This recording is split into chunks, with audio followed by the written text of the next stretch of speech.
Bonjour à toutes et à tous, bienvenue dans ce nouveau reportage. Aujourd'hui, on va parler de l'histoire de la crèche. Pour ceux et celles qui veulent devenir auxiliaires de puériculture, je vous mets le lien de notre prépa en ligne en dessous de cette vidéo. Je vous laisse tout de suite avec la suite. Pendant longtemps, les petits-enfants furent confiés à des nourrices. Au XIXe siècle, devant la mortalité infantile, surtout due au manque d'hygiène, on a créé des institutions où les enfants seraient à l'abri et recevraient des soins appropriés pour leur santé. Déjà, en 1801, Madame de Pastoret avait ouvert une crèche pour 12 enfants dont les mères travaillaient.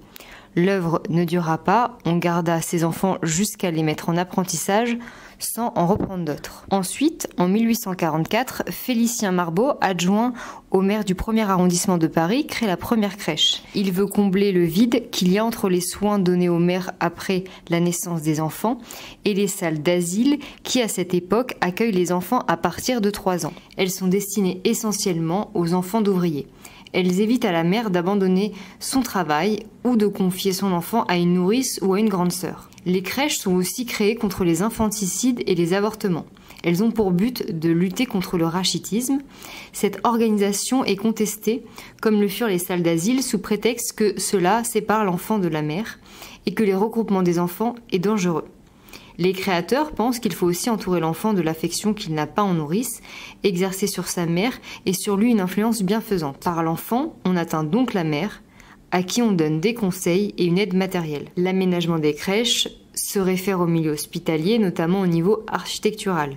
C'est le préfet qui donne l'autorisation d'ouverture et de fermeture. Un règlement détermine la dimension des pièces et les soins d'usage. 5 crèches sont ouvertes à Paris en 1845 et par la suite d'autres en province. Pour résumer le but premier des crèches, elles sont conçues pour la prévention de l'infanticide, de l'avortement et pour lutter contre le rachitisme. Le 23 décembre 1874, la loi Roussel instaure la surveillance nationale des enfants placés en nourrice. De nombreuses formules vont se créer. Il existe des refuges et asiles pour femmes enceintes, des consultations pour les mères et l'enfant et des dispensaires, des gouttes de lait, des centres sociaux, des jardins d'enfants et des écoles maternelles, ainsi que des garderies. On y met en pratique les progrès techniques d'hygiène pour les mères et les nourrissons. On s'adresse en priorité aux classes populaires, ouvriers, employés, commerçants et domestiques. Le but des crèches à cette époque est aussi de montrer que la société est bonne. Les créateurs ne veulent pas être comparés à ceux qui servent du peuple pour prendre le pouvoir. On pense à cette époque que l'éducation populaire est l'antidote des révolutions. C'est aussi une façon de ne pas exacerber les rapports entre les époux car la mère sera plus disponible. C'est également une façon de se faire rencontrer les différentes classes sociales entre les dames patronesses et les enfants pauvres. Il s'agit d'annuler la lutte des classes. Il y a donc un projet social et éducatif ainsi que politique au sein donné aux enfants. Sur le plan économique, on demande 20 centimes par jour, c'est-à-dire 4 francs. Donc là, je tire ces articles d'archives, donc forcément c'est en anciens francs. Donc 4 francs, c'est à peu près, je dirais, 80 centimes, alors qu'une nourrice demandait 12 à 20 francs. C'est une manière de faire gagner de l'argent aux ouvriers. Donc effectivement, c'est pas les mêmes tarifs actuellement, on se rend bien compte de l'inflation. Les crèches sont fermées aux enfants illégitimes, mais si les parents acceptent de se marier ou fournir la tenue de mariage, on accepte l'enfant. Donc ça, c'est assez drôle. Ils n'ont pas dit le certificat de mariage, ils ont dit la tenue de mariage. Donc peut-être que si on serait amené avec la robe de l'époque et le petit costume, l'enfant était accepté en crèche. C'est assez drôle. Elles sont ouvertes également aux enfants malades, pour les enfants de moins de 2 semaines jusqu'à 3 ans. La mère vient allaiter son enfant 2 fois dans la journée, pas plus, pour qu'elle puisse travailler. C'est un sujet de contestation car cela encourage l'allaitement artificiel. On pratique ainsi l'allaitement mixte. Le mode de nourriture varie d'une crèche à l'autre. Suivant son âge, l'enfant reste dans son berceau où il est mis dans une sorte de grand parc. Cela dépend des crèches. Quelquefois, on sort les enfants sur une terrasse. Ils retournent dans leur famille le soir. En 1897 paraît un arrêté ministériel sur le règlement des crèches. Il y a des berceuses qui surveillent les enfants qui dorment, d'autres qui surveillent les enfants qui jouent. On ne dort pas dans la même salle que celle où on joue. À son arrivée, l'enfant est entièrement déshabillé. Cela existe encore en 1970. Il y a 6 berceuses pour 80 enfants. Donc là, l'effectif, effectivement, il a changé par rapport à ce que nous, on a actuellement, et heureusement. Donc il y a donc une berceuse, donc qui était appelée à l'époque les personnes qui s'occupaient des enfants, donc comme nous aujourd'hui les auxiliaires de puériculture. Donc il y a une berceuse pour le sommeil, 2 pour le jeu, 1 pour la toilette, 1 pour le repas, 1 pour la lingerie. Le personnel est féminin, âgé de 20 ans, a un certificat d'aptitude signé par 2 dames notables, le curé ou le pasteur, ou une lettre d'obéissance. La crèche est visitée tous les jours par un médecin. Dans le conseil d'administration, il y a un comité des dames, le curé et le pasteur. L'inspection se fait par des dames et les fondateurs. La crèche est ouverte de 5h à 20h30. Le préfet donne l'autorisation d'ouverture et de fermeture. Elle est fermée le dimanche et les fêtes. Donc comme je l'ai dit tout à l'heure, les crèches ressemblent à des milieux hospitaliers au niveau de l'architecture, mais plus tard, ils vont donner plus d'importance à l'hygiène et au plaisir et à l'esthétisme petit à petit. Comme nous dans les crèches actuelles, en général elles sont quand même jolies, mais elles sont pensées aussi pour l'hygiène. Ce n'est pas juste joli ou juste pensé pour l'hygiène, donc c'est une amélioration pour la structure dans laquelle est l'enfant, et c'est vrai qu'avoir une crèche jolie, adaptée aux enfants au niveau des couleurs, au niveau de la disposition, c'est très important. Un règlement détermine la dimension des pièces, les soins d'hygiène. Chaque enfant a ses affaires personnelles et lavé, sitôt souillé. L'usage des biberons à tube est interdit car il permet de ne pas sortir l'enfant de son lit. Un médecin est à la direction du service. La première femme médecin en France, Madeleine Bré, ouvre une crèche dans une vieille maison aménagée. Elle y donna des cours de puériculture. En 1866, il existait 85 crèches en France. On peut évaluer entre 3 et 4 000 places en tout. En 1902, il existait 408 crèches. Les découvertes de Louis Pasteur imposent la nécessité de l'hygiène. Ce sont des œuvres de bienfaisance qui font appel aux subventions de l'État. Certaines dépendent des municipalités, d'autres des usines, sont rattachées à une salle d'asile ou une maison de secours. Cela dépendait du logement, de la responsable, du médecin qui était bénévole. La moralité aussi était variable. C'est un progrès relatif, fut-il déclaré en 1869 dans un rapport de médecin. On a pu noter que les enfants ne restaient pas longtemps. Pourquoi ? Apparemment, les parents préféraient les maisons de sevrage moins contrôlées qui ne relevaient pas de la sollicitude publique. De plus, c'était la seule solution pour les mères célibataires. De nombreuses sociétés de charité maternelle se multiplient. Elles donnent des secours aux jeunes accouchés, font des visites à domicile. Des industriels font des aides pour les jeunes accouchés. Dans l'est de la France et dans le nord, les femmes ont droit à un salaire pendant qu'elles gardent leur enfant. On a créé des chambres d'allaitement. Vers 1891, il y a la création de la goutte de lait, l'institution précurseur donc de la PMI de ce qu'on connaît aujourd'hui, par un médecin, Pierre Budin. Il avait été frappé par le fait qu'il revoyait les mères après l'accouchement pour s'entendre dire que l'enfant était mort. Il a donc décidé de créer une suite. On surveille les enfants sur le plan médical, on donne des conseils aux mères. En 1900, on crée l'œuvre philanthropique du lait avec une fabrication de lait en conserve. Au XXe siècle, les crèches ont un règlement de plus en plus strict par rapport à l'hygiène. Les pouponnières salines, elles sont créées pour les enfants assistés. Plus tard, pendant la guerre, elles furent ouvertes pour les enfants des femmes qui travaillaient la nuit dans les usines. Entre 1876 et 1906, le nombre de crèches a triplé.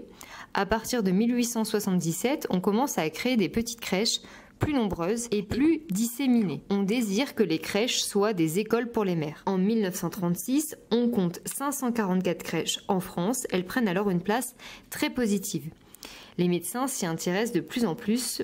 De nombreuses personnes font des dons. Un nouveau regard sur les tout-petits justifie le travail éducatif en crèche. Cet ensemble de directives sur les bonnes pratiques est très banal pour nous aujourd'hui. Mais il était absolument d'avant-garde au début du XXe siècle. Dès les années 1920, Mélanie Klein a bouleversé la conception du nourrisson en le présentant comme un être doté d'emblée d'une vie affective et fantasmatique.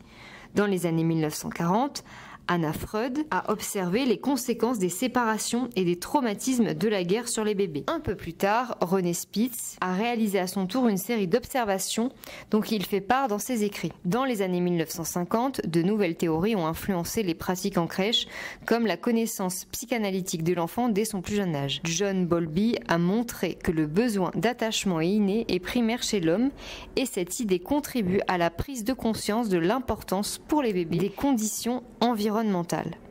Les crèches sont passées d'un objectif typiquement social de garde pour s'orienter vers plus de protection pour la santé de l'enfant. Par la suite, l'éducation a pris de la place, entre autres avec le jeu.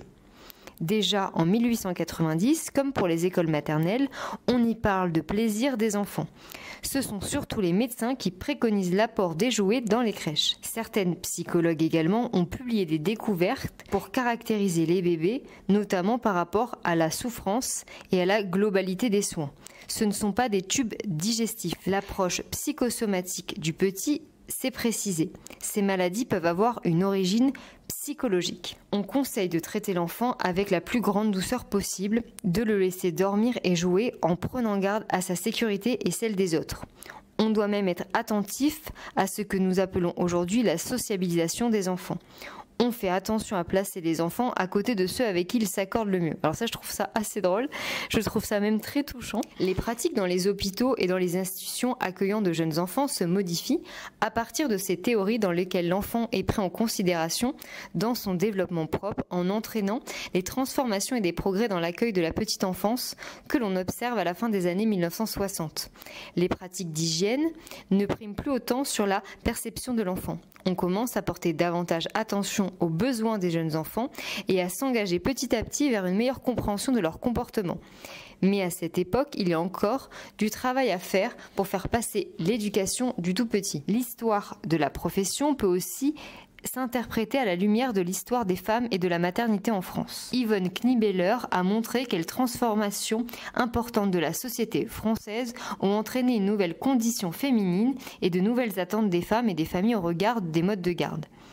Car au temps du baby-boom, on élevait encore des filles en vue de la maternité. Depuis 1970, on les prépare surtout à gagner leur vie.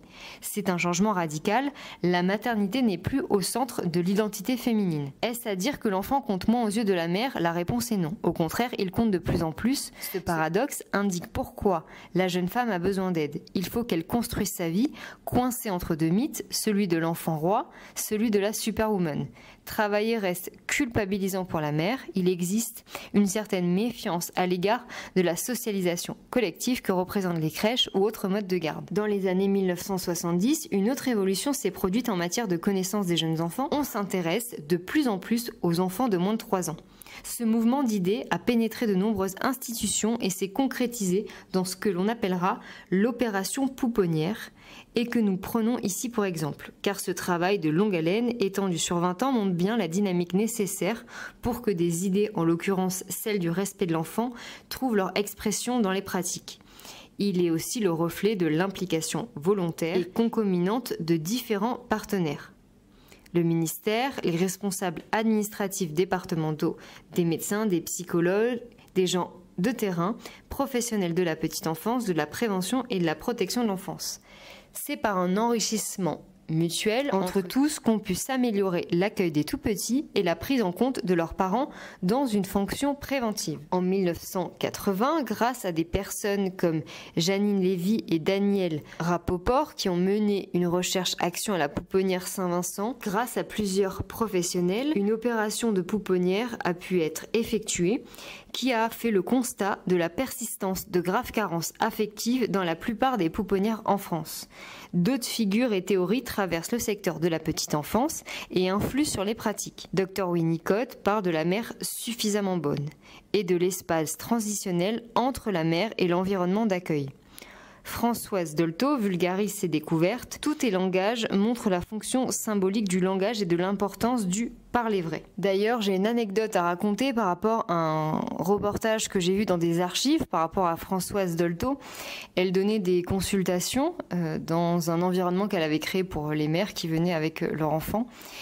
Et une mère est venue avec sa fille qui devait avoir 4-5 ans. Et donc la mère disait à Françoise Dolto qu'elle était embêtée parce que sa fille ne parlait pas, etc., qu'elle ne savait pas d'où ça venait. Et en fait, sa fille était née avec une malformation, elle était née sans bras. Et Françoise Dolto, elle lui dit « Mais est-ce que vous avez déjà parlé à votre fille de ce qui lui arrivait, etc. Du fait qu'il lui manque son bras, avez-vous déjà parlé de ça avec elle ?» Et la mère dit à Françoise Dolto « Parlez doucement, elle risque de vous entendre. » Comme si, en fait, la mère pensait que la fille, vu qu'elle n'avait jamais parlé avec sa maman, n'était pas au courant qu'il lui manquait un bras. Elle lui mettait toujours des manches longues. On en a appris davantage dans le reportage. Elle lui mettait toujours des manches longues, des robes à manches longues, des pulls, des vêtements, voilà, toujours qui lui couvraient le bras manquant, en pensant que ça aurait fait un dupe, en fait, de l'absence de bras. C'était pour vous montrer aussi à l'époque comment la relation entre les enfants et la mère, il y avait une certaine distance, et on pensait que l'enfant peut-être n'était pas capable de se rendre compte qu'il lui manquait quelque chose ou qu'il y avait quelque chose qui n'allait pas. Donc la petite fille ne parlait pas, certainement c'était sa façon, elle ne parlait pas, mais dans cette famille, ils ne parlaient pas tout court. Et en fait, après, ils avaient réussi à débloquer cette situation justement juste par la communication. La mère a accepté que sa fille soit comme ça, a accepté d'en parler avec sa fille, etc. Et c'était incroyable de voir que juste par la communication, elles ont pu recréer un lien, et donc la petite fille va finir ensuite par parler. Donc cette anecdote, elle a été frappante pour moi. Cette phrase parlez pas trop fort, sinon ma fille va vous entendre, c'était incroyable.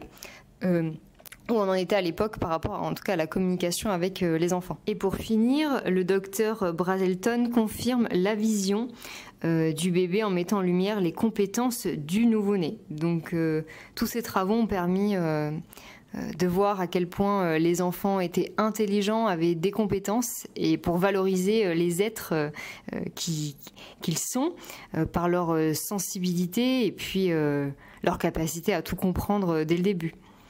Pendant que l'on cherche à enrayer la pénurie des modes de garde en finançant de nouveaux établissements et en dotant les assistantes maternelles d'un statut, donc ça c'est en 1977, tout un mouvement se préoccupe de la qualité de vie des tout-petits et s'inquiète de leurs conditions d'accueil. Les nourrices qui ne sont pas agréées ou qui sont gardées par les voisins ou les grands-parents ont pris de l'ampleur. Faire garder ces enfants devient une véritable difficulté pour les femmes qui travaillent, et on constate que peu d'enfants sont gardés dans des conditions satisfaisantes. Il existe alors une grande richesse des inventions pour la cause des enfants et des courants de pensée du moment. Par exemple, un journal spécialisé paraît. Donc le titre, c'est Enfants d'abord, et une création du groupe d'action et de recherche pour la petite enfance, constitué d'éducateurs, psychologues et psychanalystes. Il milite pour le développement de la fonction de prévention précoce réalisée par les institutions d'accueil des jeunes enfants. La description de leur activité est remarquable. Il leur faut tirer la sonnette des députés et des sénateurs pour qu'un statut professionnel des nourrices soit voté. Convaincre les journaux de sensibiliser le grand public à la cause des citoyens de moins de 3 ans, organiser des journées d'études avec des professionnels. La Grappe réalise un film, Les 40 heures du tout petit, et anime des débats provoquant une prise de conscience dans les principales villes. Cet organisme réunit des états généraux de la petite enfance avec un cahier de doléances sur la non prise en compte de la petite enfance, crée un service téléphonique Allo Petite Enfance à visée préventive. Des modes de garde touchent particulièrement les zones rurales dépeuplées. Les initiatives individuelles et associatives produisent des formules variées adaptées aux besoins. Crèches parentales, garderies, haltes de jeux et autres structures itinérantes se développent durant ces 20 années. Par ailleurs, les jardins d'enfants et l'enseignement privé diminuent l'importance. Les crèches continuent de se transformer mais restent en nombre assez restreinte. Du fait du manque de place pour faire garder les enfants, l'école maternelle connaît une augmentation importante de ses effectifs et abaisse l'âge d'entrée en petite section, surtout dans les villes. Et nous maintenant, d'autant plus parce que maintenant l'école commence à 2 ans et demi. Donc voilà pour l'histoire de la crèche. Donc on voit bien que ça a été fait de façon progressive. Au début, c'était juste un mode de garde pour permettre au départ de sauver les enfants contre les infanticides, contre les avortements, contre le rachitisme. Et ensuite, petit à petit, on s'est rendu compte également qu'il fallait améliorer par rapport aux connaissances qui ont évolué et au savoir qu'il fallait améliorer la prise en charge. Donc il y a des médecins qui se sont penchés sur la question, et la prise en charge des enfants et l'accompagnement a été beaucoup plus adapté à leurs besoins. Donc on voit qu'il y a toujours une évolution. Ensuite, au niveau même des designs de la structure, de l'hygiène, ensuite avec les découvertes de Pasteur. Donc il y a toute une évolution par rapport à la crèche. Au départ, c'était juste pour sauver des vies, et ensuite elle s'est complètement améliorée jusqu'à aujourd'hui arriver à un niveau où on prend dans les bons établissements en charge le bon développement psychologique, affectif, au niveau de l'hygiène, au niveau aussi du développement. développement, on fait maintenant attention à tous les aspects dont les enfants ont besoin. Donc nous, en tout cas, en tant qu'auxiliaire de puériculture, votre rôle, ça va vraiment être d'assurer les soins d'hygiène, de veiller aux besoins fondamentaux, mais aussi aux besoins affectifs des enfants, de prendre en compte l'enfant, mais aussi sa famille. Donc c'est vrai que maintenant, c'est un travail global. On va pouvoir travailler tous ces petits détails pour que l'enfant se développe de la meilleure manière possible et qu'il grandisse dans un environnement sain, serein, joyeux, en évoluant dans de bonnes conditions. Donc c'est rigolo Donc c'est intéressant de voir cette courbe qui progressivement a monté pour arriver maintenant aux connaissances qu'on a pour s'occuper des enfants. Donc là, c'est absolument le rôle des CAP petite enfance et des auxiliaires de puériculture. Donc je sais que les CAP petite enfance font un travail très intéressant, mais des fois elles sont un petit peu frustrées que certaines tâches ne peuvent pas leur être confiées, mais on n'a pas les mêmes qualifications. Donc c'est vrai que dans la hiérarchie, l'auxiliaire de puériculture a plus de responsabilités. Donc je sais qu'il y a beaucoup de CAP petite enfance qui souhaitent faire auxiliaire pour avoir ensuite en charge, un groupe dans la crèche et ne pas être obligé d'être forcément accompagné d'une auxiliaire, pour pouvoir aussi être seul avec un groupe pour mener une activité, pour faire des ouvertures de crèche, des fermetures, des transmissions, etc.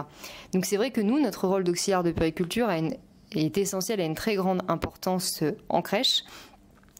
Et je trouve que c'est extraordinaire de pouvoir participer au développement des tout-petits, surtout nous avec les connaissances et les compétences qu'on peut acquérir sur le terrain et à l'école. On peut vraiment faire la différence dans un accueil et mettre au service justement tout ce savoir pour le bien-être des enfants qui sont tout simplement la future génération. J'espère que ce reportage vous a replongé dans les archives et vous a plu. Pour ceux et celles qui veulent devenir auxiliaires de puériculture, nous avons une formation en ligne pour vous y aider. Si vous avez envie de travailler avec nous, je vous mets le lien sur cette vidéo. Donc il s'agit de notre préparation qui s'appelle franceprepa.com. Je vous laisse aller consulter le sommaire et je vous dis à bientôt pour une prochaine vidéo. Au revoir.